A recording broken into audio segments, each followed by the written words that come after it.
गुरु जी के सुमिरन मात्र से नाशत विज्ञान ताते सर्व आरंभ में ध्यावत है सब सर्व मंगल मंगल शिवे सर्वत्र साधिके शैल त्र्यंबके गौरी नारायणे नमस्तुते। बोलिए श्री सद्गुरुदेव महाराज की, सच्चिदानंद भगवान की। हृदय स्थित सद्गुरुदेव श्री गुरु महाराज जी सत्संग सुनने के लिए दूर दूर से आए हुए प्रभु प्रेमी आत्मा काफी देर से इस पवित्र प्रांगण में बैठ करके भक्ति भरी प्रेरणादायक भजन सत्संग रूपी ज्ञान गंगा पर आप सभी लोग डुबकी लगा रहे थे। हम बड़े ही भाग्यशाली है क्योंकि आज ऐसे खुशी के अवसर पर हम सभी लोगों को सत्संग सुन करके अपने जीवन को महान और धन्य और ये सूक्ष्म आत्मा को सद्गति और मोक्ष की प्राप्ति करने का ये अवसर प्राप्त हो रहा है। देखो आज संसार के तरफ नजर उठा के देखे, संसार में कितनी तमाशा हो रहा है ना, कितनी हाहाकार मच रहा है, त्रायमाम हो रहा है, किसी के अंदर शांति नहीं है, सुख नहीं है, कितनी संसार में बेचैनी होकर के जीव जी रहा है। लेकिन श्री गुरु महाराज जी यही समझाते हैं कि हे मानव, तुझे शांति और सुख की प्राप्ति करना है, देश को बदलना नहीं है, हरियाली प्रकृति को बदलना नहीं है, आकाश धरती को बदलना नहीं है। यदि तुझे सुख और शांति को प्राप्ति करना है, हे मानव, तो अपने पापी मन को बदल, तेरे अंदर सुख और शांति का खजाना छुपा हुआ है। सज्जनों, वो सुख और शांति का खजाना कहाँ पर है? जब जीव सत्संग में आता है स्वतः ही उसके अंदर सुख और शांति की प्राप्ति मिल जाती है। ऐसी जगह में आज हम सभी लोग बैठे हुए हैं, जिस जगह पर, जिस धरती पर बैठने से ये धरती भी पवित्र हो जाती है सत्संग के द्वारा। और सत्संग में अदृश्य रूप में देवी देवता भी सत्संग सुनने के लिए उपस्थित हो जाते, हम देख नहीं सकते हैं। भगवान श्री भोलेनाथ हमेशा अपने कैलाश पर्वत को छोड़ करके नीलगिरी पर्वत पर काकभुसुंडी जी के पास जाकर के सत्संग सुनते थे। भगवान श्री भोलेनाथ को सत्संग से इतने प्रिय था, भगवान भोलेनाथ सत्संग से उनको इतना लगाव था, वो कभी सत्संग नहीं छोड़ सकते थे। इसीलिए भगवान श्री राम जी के श्री चरणों में जाकर के भगवान भोलेनाथ क्या वर मांगते हैं? बार बार वर मांगहु हर्ष देव श्री राम, पद न सरोज अनुपायनी, भक्ति सदा सत्संग। भगवान श्री भोलेनाथ आज जिसके दीवाने बनी हुए दुनिया है ना, भगवान भोलेनाथ के दीवाने बने हैं। ज्यादा तो माता बहनें बनी हुई है ना, सुबह उठते हैं, नहाते धोते हैं और गंगा जल ले जा करके भोले बाबा के जटा में चढ़ाते हैं, शिवलिंग में पानी चढ़ाते हैं, गंगा जल चढ़ाते हैं। और वही भोलेनाथ क्या कह रहे हैं भगवान श्री राम जी से कि हे प्रभु, बार बार वर मांगू, हे प्रभु, मैं आपसे बार बार यही वर मांगना चाहता हूँ। क्या मांगते हैं?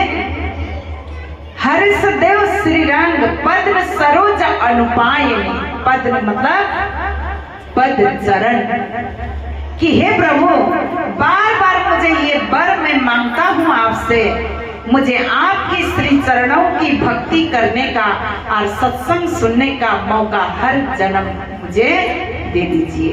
देखिए आज जिसके दीवाने बने हुए हैं सारा संसार, एक गांव नहीं, दो गांव नहीं, पूरे संसार उसी के दीवाने बने हैं। लेकिन लेकिन वही भोले बाबा क्या कह रहे हैं, मुझे भक्ति का, आपके श्री चरणों की भक्ति करने का मौका, सत्संग सुनने का अवसर मुझे मिलता रहे। कुछ नहीं चाहिए, संसार का सुख नहीं चाहिए, संसार की सुविधाएं मुझे नहीं चाहिए, ये शर्म नहीं चाहिए। मुझे क्या चाहिए? आपके चरणों की भक्ति और सत्संग करने सुनने का अवसर मुझे मिलता रहे। देखिए सत्संग की कितनी बड़ी महत्व है। भगवान भोलेनाथ हमेशा अपने कैलाश पर्वत में माता सती को छोड़ करके नीलगिरी पर्वत पर क्या करते थे? सत्संग सुनने के लिए जाते थे, हमेशा जाते थे। अब एक दिन क्या हुआ, नारद जी घूमते घूमते भ्रमण करते करते कैलाश पर्वत पर पहुंच गए। अब उन्होंने देखा सती अकेले ही कैलाश पर्वत में बैठी हुई है, भोले बाबा है ही नहीं। सती को पूछा, देवी तुम अकेले ये कैलाश पर्वत पर क्या कर रहे हो? भोले बाबा कहाँ चले गए? सती कहते हैं वो तो हमेशा कहाँ चले जाते पता नहीं। तो नारद जी को मौका मिल गया। अभी भी बोलते हैं ना, तो नारद जी का काम करता है ना, किसी का सुख देखना नहीं चाहते हैं, किसी की खुशी देखना नहीं चाहते हैं, तो कहते कि ये तो नारद जी का काम करती है। बोलते कि नहीं बोलते? जो घर फोड़ने का काम करते, जोड़ने का नहीं, है ना। तो भगवान मतलब सती अकेले ही, नारद जी ने देखा सती अकेले ही है, मौका देख लिया। सती तुम कितने भोले भाली हो, बहुत सीधी सादी हो। देखो तुमको भोले बाबा अकेले ही इतने बड़े कैलाश पर्वत पर, ये जंगल के बीच में तुमको अकेले ही छोड़ के चले जाते, तुमको डर नहीं लगता? तुम नारी हो। तुमने कभी पूछा भोले बाबा कहाँ जाते हैं, क्या करते हैं? नहीं, मैंने कभी नहीं पूछा।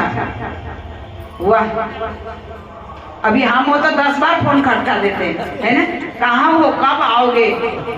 जब तक घर नहीं आएंगे तब तक माता बहने को चैन नहीं पड़ेगी।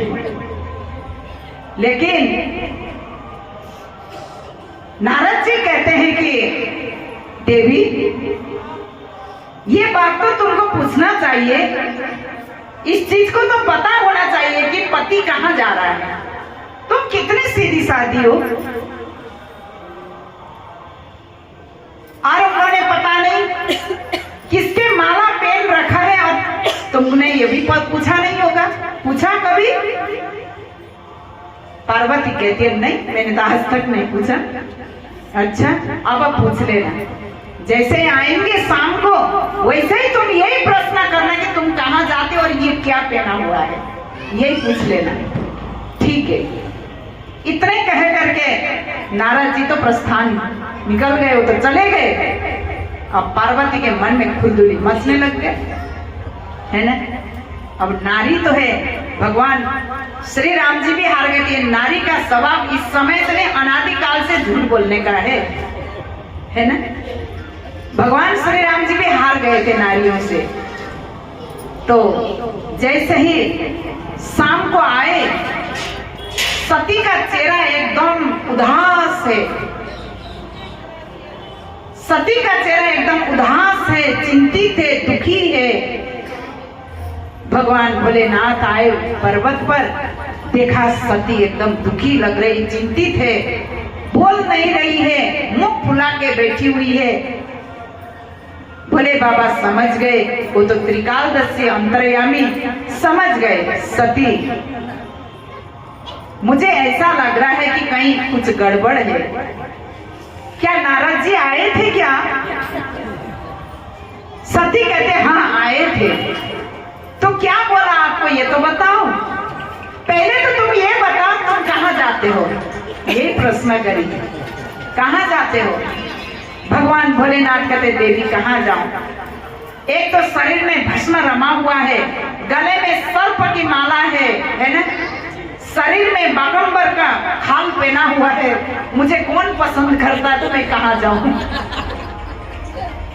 कहाँ जाऊं मैं तो सीधे जाता हूँ, संतों के साथ बैठता हूँ, सत्संग सुनता हूँ, वापस लौट के अपना घर आ जाता हूँ।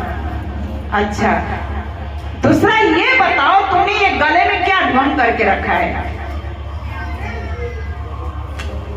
भोले बाबा कहते, देवी ये कुछ नहीं है, 108 तुम्हारा जन्म हुआ, मृत्यु भी हुआ, तुम जब मर गए थे तब मैं तुम्हारा गले काट करके मुंडी का माला मैं धारण करता था, ये माला तुम्हारे ही है और किसी का नहीं। अब एक बार नारी के दिमाग में संकीर्ण विचार घुस गया, अब वो तो बड़े बड़े डॉक्टर फेल हो जाएंगे, है ना। करोड़ों रुपए खर्चा करके डॉक्टर दिखाओ, वो भी काम नहीं करेगा, है ना। उसको हटाने के लिए तो बड़ा मुश्किल होता है, वो तो अपने में डिपेंड रहता है, कोई हटा नहीं सकता है। अब देवी बड़े दुखी हो गई, नहीं कुछ ना कुछ तो गड़बड़ है भाई, समझती नहीं है। बहुत समझाया भगवान भोलेनाथ ने, देवी यदि तुमको इतनी मेरे ऊपर ऐसी संकीर्ण भावना, तुम मेरे ऊपर सोच रहे हो, शंका कर रहे हो, तो चलो मेरे साथ, मैं दिखाता हूं मैं कहाँ जाता हूं। सती तैयार हो गई चलने के लिए, ले गए। बहुत सारे संत लोग बैठे हुए थे, काकभूषुंड जी के द्वारा सत्संग चल रहा था। जाकर के भोले बाबा बैठ गए सत्संग में, बड़े प्यार से सत्संग सुनने लग गए। भगवान भोले बाबा को तो पता है सत्संग क्या चीज है। अब सती तो सहस्त्र नाम की पूजा पाठ करती, दिन भर लगे रहती थी, उसको सत्संग से क्या मतलब है न? वो तो कर्माकांडी थी। और जाकर के जैसे दीवार के सहारा लेकर के सत्संग में बैठी, वो तो खराटा मारना चालू कर दी। खर आवाज आ रहा है मुंह से। भगवान भोले बाबा ने देखा सती तो मस्त नींद ले रही है। अब नींद का तो कोई शर्म धर्म तो है ही नहीं, है ना। नींद का कोई शर्म आती है? लोग आगे बैठ करके पूरे खराटा ले लेते हैं, शर्म ही नहीं है। नींद को कोई बिस्तर की जरूरत नहीं है। कई लोग कुर्सी में बैठे बैठे नींद पूरी कर देते हैं। कहते हैं भूख न देखी सूखी रोटी, नींद न देखी टूटी खाटा, प्यास न देखी धोबी घाटा। नींद आए तो कोई बिस्तर की जरूरत नहीं है।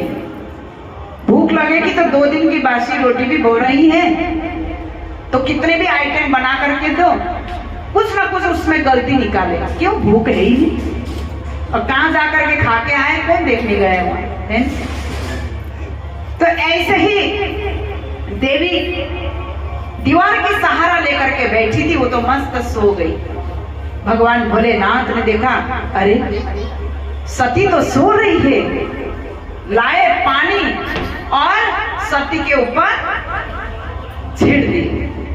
ठंडे ठंडे पानी का बूंद सती के ऊपर गया, एकदम से जग गई। देखिए आया दाया बाया, देखिए कुछ भी नहीं है। मौसम भी साफ है, बारिश का मौसम है ही नहीं। ये पानी का छींटा कहां से आ गया? सीधे भगवान भोलेनाथ को प्रश्न करती है, स्वामी ये इतनी ठंडी पानी का छींटा कहां से आया? मुझे समझ में नहीं आ रहा। भगवान भोलेनाथ कहते, देवी यहां से कम भी कितने कई मील किलोमीटर बहुत बड़ा पानी का तालाब है, जलाशय है। वहां पर क्या रहता है?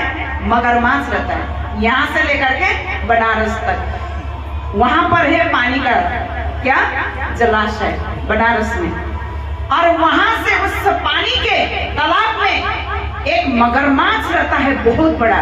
और जैसे वो करवट बदलता है ना, पानी का छींटा यहाँ तक आ गया। कहाँ तक? सत्य प्रकाश भैया के सत्संग के आंगन तक आ गया। अब देवी तो बहुत सोच में पड़ गए, अरे बनारस में इतना बड़ा पानी का जलाशय में मगरमच्छ है और यहाँ जौनपुर में पानी का छींटा आ गया। अरे ऐसे मछली को तो दर्शन करना होगा, है ना। ऐसा मगरमच्छ को तो दर्शन करना बहुत जरूरी है। और देवी भगवान भोलेनाथ को कहती है, स्वामी चलिए दर्शन करने के लिए। बेचारे को सत्संग छुड़ा दी, है ना।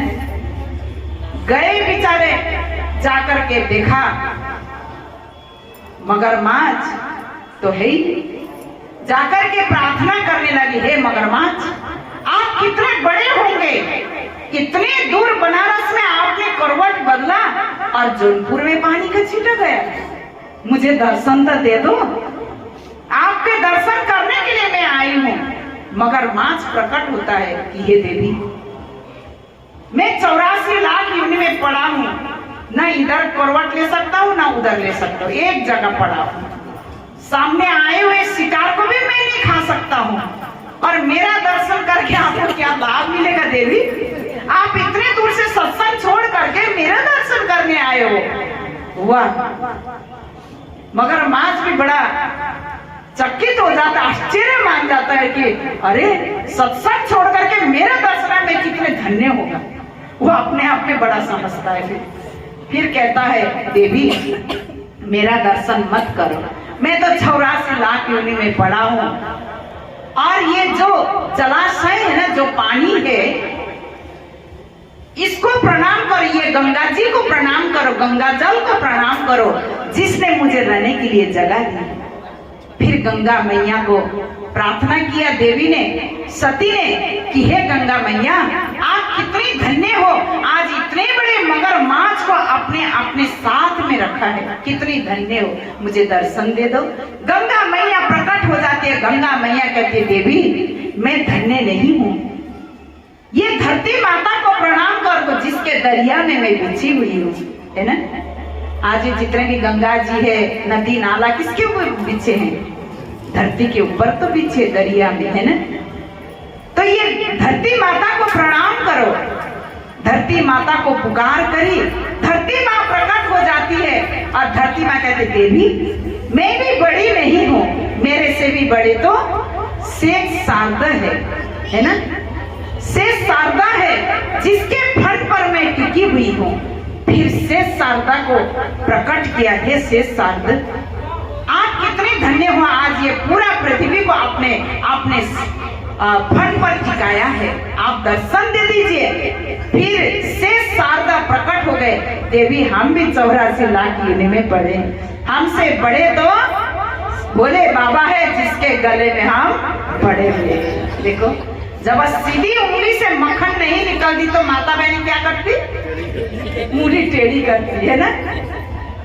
सीधी उंगली से भगवान भोलेनाथ ने पार्वती को बहुत समझाया, नहीं समझी, है ना, नहीं समझी। लेकिन जैसे ही भगवान भोलेनाथ ने उंगली टेढ़े कर दी, वैसे ही वो समझ गई, है ना। तब जाकर के गिड़गिड़ाते हुए भगवान भोलेनाथ के श्री चरणों में साष्टांग दंडवत प्रणाम करती है, बोले बाबा, हे स्वामी, आप त्रिकालदर्शी हो, 3 लोक के धनी हो, आपसे बड़ा संसार में कोई है ही नहीं। तब जाकर के उसने ज्ञान की प्राप्ति करने की शिक्षा मांगी कि हे स्वामी, मुझे वो ज्ञान दो, जिस ज्ञान को पाकर के आज हर जीव अपने आत्मा को कल्याण कर सकता है। वो ज्ञान मुझे दे दो। कौन सी ज्ञान है वो कौन सा ज्ञान है स्वामी, मुझे दे दो। तब भगवान भोलेनाथ ने अमरनाथ के गुफा में सती को ले गए, वहां भी जाकर के सो गई हो, तो है ना, वहां भी जाकर के सो गई। भगवान भोलेनाथ ज्ञान के बारे में बताते जा रहे हैं, वहां जाकर के भी खराटा मार गई। एक तोता ने हाँ हाँ करने की आवाज आई, ऊपर देखा तो पेड़ के ऊपर तोता हाँ कर रहा है। अब भोले बाबा चिंतित हो गए, ज्ञान तो मैं सती को दे रहा हूँ, लेकिन सती तो सो रही है, उस पक्षी को ज्ञान हो गया। अब आपने त्रिशूल के द्वारा उसको मारने के लिए भगाते हैं। यदि मैं इसको ऐसे ही छोड़ दूं तो ये तो ज्ञान का प्रचार करेगा, ज्ञान को फैलाएगा, इसको तो कुछ ना कुछ करना होगा। आपने त्रिशूल को लेकर के भगते हैं, उस तोता आगे आगे जा रहा है और पीछे पीछे भोले बाबा दौड़ रहे। उतने में ही वेद व्यास जी की पत्नी ने बहुत बड़ा मुंह फाड़ लिया, बकासी ले ली। उतने में तोता भी थक गया था, चला गया पेट के अंदर, है ना, पेट के अंदर चला गया। अब 9 महीना में तो पैदा होना है, वही नहीं रहा। लेकिन 12 साल के बाद में वो बच्चा ठम ठम चलने लग गया। वेद व्यास जी प्रार्थना करते हैं कि हे बेटा तुम बाहर आ जाओ, तुम्हारी माँ को कष्ट हो रहा है, दुख हो रहा है, तुम क्यों बाहर नहीं आ रहे हो, तुमको हम आधा राज्य देंगे, तुम बाहर आ जाओ बेटा। नहीं पिताजी, मैं जैसे ही बाहर आऊंगा आप मुझे माया मोह के लालच में फंसा दोगे, मेरा भजन नहीं होगा, है ना।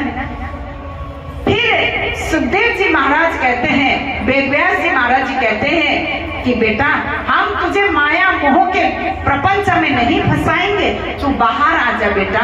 तू जैसे तेरे माँ के गर्भ में तू भजन कर रहा है, वो भजन तू संसार में आकर के भी करना बेटा, हम तुझे लालच में नहीं फंसाएंगे।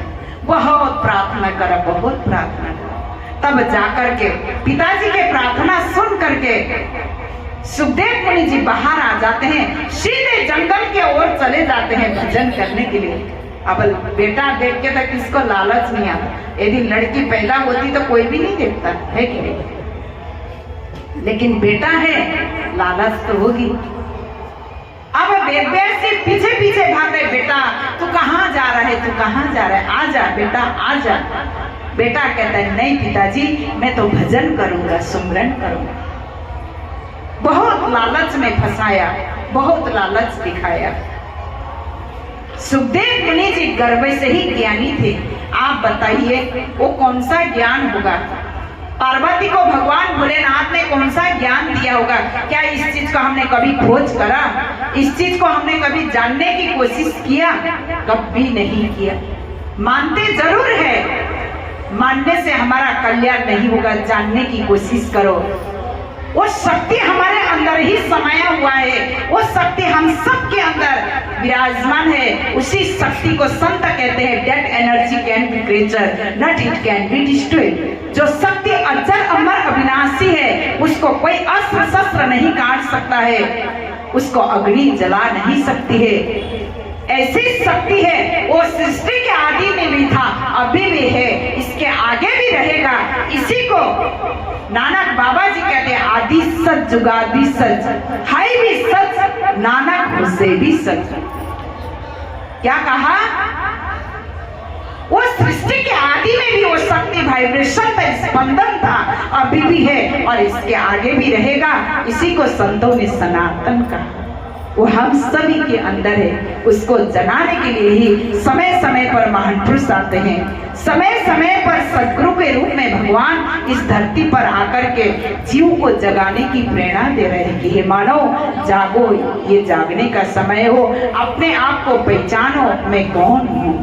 इस शक्ति को जब तक हमने नहीं जाना, जीवन पाना सार्थक नहीं होगा। हम सभी के अंदर समाये हुए हैं, हर जगह मौजूद है, लेकिन नजर नहीं आते हैं। योग साधन के बिना उसको पाते नहीं हैं। वो तो हर युग में आते हैं, लेकिन हम पहचान नहीं पाते। आइए एक भजन रखूंगी, सभी मिलकर के भजन में शामिल। बोले श्री सद्गुरुदेव महाराज की जय। हम तुम्हारे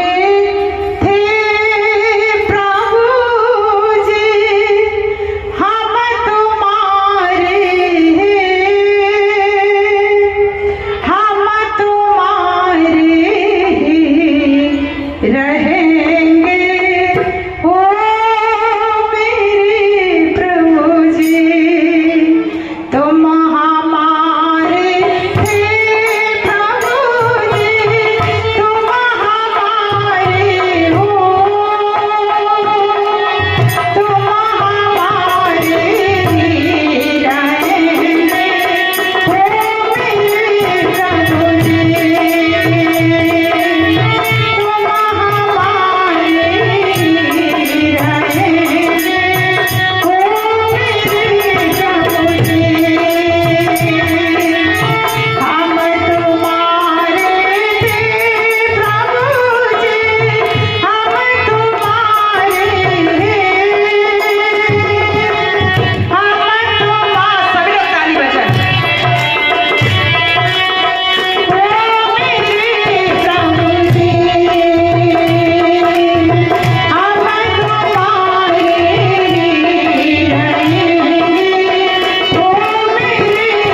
जन्म से नाता जोड़ना चाहता है? बताइए जरा, कौन कौन जोड़ना चाहता है? जिसको भगवान से जन्म जन्म तक नाता जोड़ना है तो सद्गुरु की प्राप्ति करना होगा। सद्गुरु के बिना भगवान मिलते नहीं है। कितने भी ढूंढ लो, कितने भी आप भगवान को ढूंढने की कोशिश करो, सद्गुरु के बिना भगवान मिलने वाले नहीं है। संत ब्रह्मानंद जी फरमाते हैं, घट में उजियार साधु रे, घट में उजियार रे, पास अब से नजर ना आवे बाहर, फिर ते गंवार रे, सतगुरु बिना भेद न जाने, कोटि यातना करार। सती ने बहुत मानी, लेकिन लास्ट में जाकर के थक गई। तब जाकर के उसने अपने स्वामी भगवान भोलेनाथ को ही सद्गुरु बनाई, है ना। ऐसे ही सज्जनों, हम भी कितने ही माने, लेकिन सद्गुरु के बिना भगवान मिलने वाले नहीं है। हम उस लायक नहीं है भगवान की भक्ति करते हमको भगवान दर्शन दे दे, ऐसा कभी नहीं हो सकता। यदि आप कितने भी एजुकेटेड हो, कितने भी पढ़े लिखे हो, विद्वान हो, आप अपने बच्चों को यदि घर पे ही पढ़ाओगे तो क्या वो सर्टिफिकेट बच्चों का काम करेगा? भविष्य में जाकर के आप बताइए, काम करेगा? आप कितने भी एजुकेटेड हो, आप सोचे कि मैं अपने बच्चों को मैं घर पे ही पढ़ाऊं और बाद में जाकर के बड़े बड़े नौकरी लगाऊं, हो सकता है? ये इम्पॉसिबल, ये नहीं हो सकता। बच्चों को स्कूल ही भेजना होगा, है ना।